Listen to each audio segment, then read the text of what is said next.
दोस्तों नमस्कार। हरियाणा विधानसभा चुनाव से ठीक पहले बीजेपी को एक बार फिर से बहुत तगड़ा झटका लगने वाला है।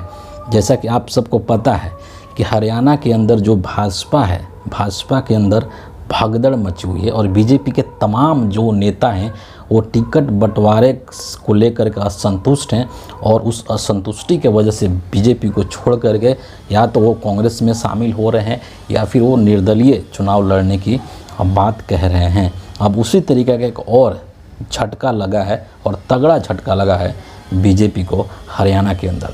दरअसल एक बहुत ही फेमस भजन गायक हैं जिनका कि नाम कन्हैया मित्तल है और आपको वो गाना याद होगा, बहुत ही फेमस हुआ था और उसी गाने से बहुत फेमस हो गए थे कन्हैया मित्तल कि जो राम को लाए हैं हम उनको लाएंगे।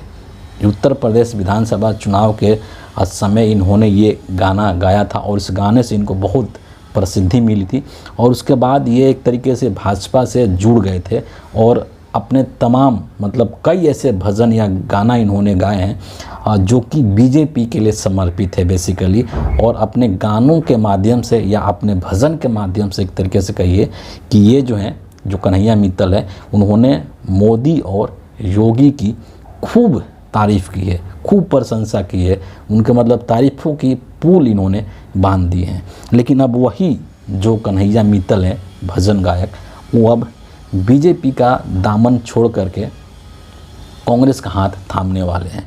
और इसके पीछे जो मूल कारण है वो मूल कारण ये है कि दरअसल ये जो कन्हैया मित्तल साहब हैं ये हरियाणा के पंचकुला से चुनाव लड़ना चाहते थे विधानसभा का, लेकिन बीजेपी ने इनको पंचकुला से चुनाव नहीं लड़ाया, पंचकुला से इनको टिकट नहीं दिया और वहाँ पर जो पुराने नेता थे बीजेपी के ज्ञानचंद गुप्ता, उन्हीं को उन्होंने कंटिन्यू किया और ज्ञानचंद गुप्ता को ही इन्होंने पंचकुला से टिकट दे दिया। उसके बाद ये जो भजन गायक है माननीय कन्हैया मित्तल ये बीजेपी से नाराज़ हो गए क्योंकि मनमाफिक जो है इनके इच्छा के अनुसार टिकट नहीं मिला तो नाराज़ हो गए। और अब जो रिपोर्ट निकल करके आ रही है एक तरीके से खुले तौर पर ये चीज़ अब चर्चा हो रहा है कि अब ये जो है कांग्रेस ज्वाइन करने वाले हैं। कब करेंगे, किस डेट को करेंगे, किस समय करेंगे, इसका घोषणा इन्होंने बेसिकली अभी नहीं किया है, लेकिन जल्दी ही ये करने वाले हैं।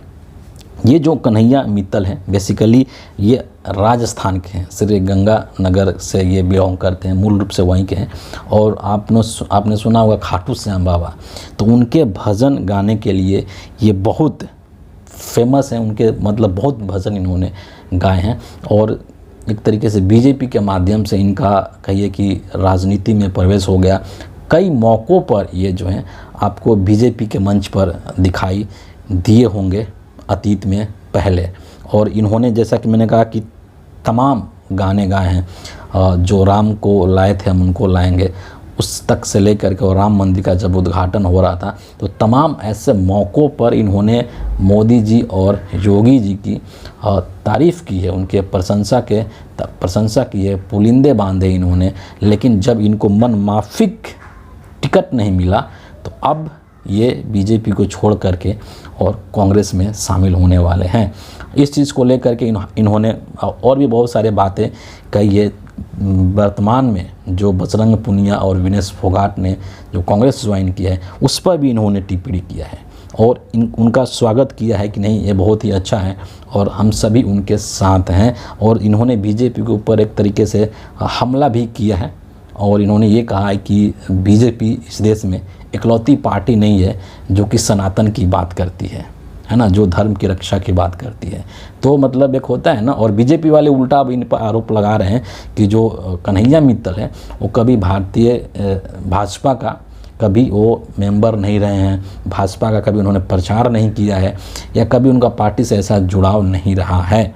तो जैसे एक होता है कि अंगूर खट्टे हैं, वही वाली स्थिति अभी बीजेपी की हो चुकी है कि अब ये छोड़ के जा रहे हैं तो अब ये उनकी बुराई कर रहे हैं या उनके बारे में गलत बात बोल रहे हैं। लेकिन कल तक यही जब कन्हैया मित्तल अपने भजन के माध्यम से या अपने गानों के माध्यम से बीजेपी की तारीफ़ कर रहे थे, मोदी योगी की तारीफ़ कर रहे थे, तो सभी जो भाजपाई हैं वो इनके फ़ैन बने घूम रहे थे। लेकिन अब ये जब कांग्रेस में आ रहे हैं तो अब इनका मतलब लोग बुराई करना शुरू कर चुके हैं। एक चीज़ और मैं कहना चाहूँगा कि ये जो मामला है, दरअसल आप इस चीज़ को समझिए कि नरेंद्र मोदी ने या बीजेपी ने किस तरीके से हिंदू धर्म का एक तरीके से राजनीतिकरण कर दिया, या किस तरीके से हिंदू धर्म का बाजारीकरण कर दिया, उसका व्यवसायीकरण कर दिया। कि आपको याद है ना कि लोकसभा चुनाव के दौरान भी नरेंद्र मोदी ने राम मंदिर के नाम पर किस तरीके का भौकाल बनाया था, और ऐसा लग रहा था कि राम मंदिर के नाम पर ही अब पूरा का पूरा ये चुनाव जीत जाएंगे 2024 का।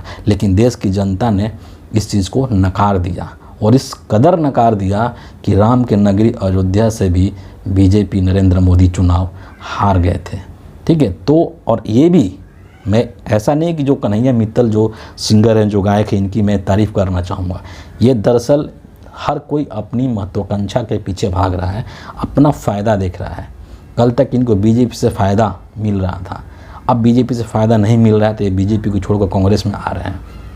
एक और चीज़, मान लीजिए कि बीजेपी इनको पंचकूला से सीट दे देती, चुनाव लड़ने के लिए टिकट दे देती, तो क्या बीजेपी छोड़ते? बिल्कुल भी नहीं छोड़ते, है ना। तो ये जो धर्म के नाम पर, चाहे वो बीजेपी हो या फिर इस तरीके के जो सिंगर हैं, वो बेसिकली धर्म के नाम पर इस तरीके के गाने गा करके लोगों को एक तरीके से बरगलाने का और उनको बेवकूफ़ बनाने का काम करते हैं, है ना। कल तक आप राम का महिमा मंडन कर रहे थे बीजेपी के मंच से, अब आप कांग्रेस के मंच से लोगों को बेवकूफ़ बनाएंगे।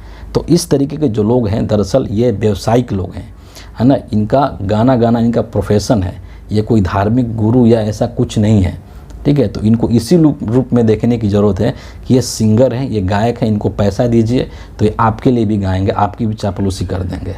इससे ज़्यादा इन ऐसे लोगों का कोई महत्व नहीं है, चाहे ये लोग बीजेपी के अंदर हैं चाहे कांग्रेस के अंदर हैं। लेकिन वर्तमान में फ़िलहाल तौर पर जो हरियाणा के अंदर स्थिति है बीजेपी की बहुत ही बुरी है, और उस बुरी स्थिति में अगर ये जो कन्हैया मित्तल है जब बीजेपी को छोड़ करके कांग्रेस में आ रहे हैं तो ये बीजेपी के लिए बहुत बड़ा नुकसान है, बीजेपी के लिए बहुत तगड़ा झटका है, क्योंकि ऑलरेडी हरियाणा के अंदर बीजेपी बहुत ही बुरी स्थिति में और चुनाव मतलब एकदम हारने के कगार पर ही है।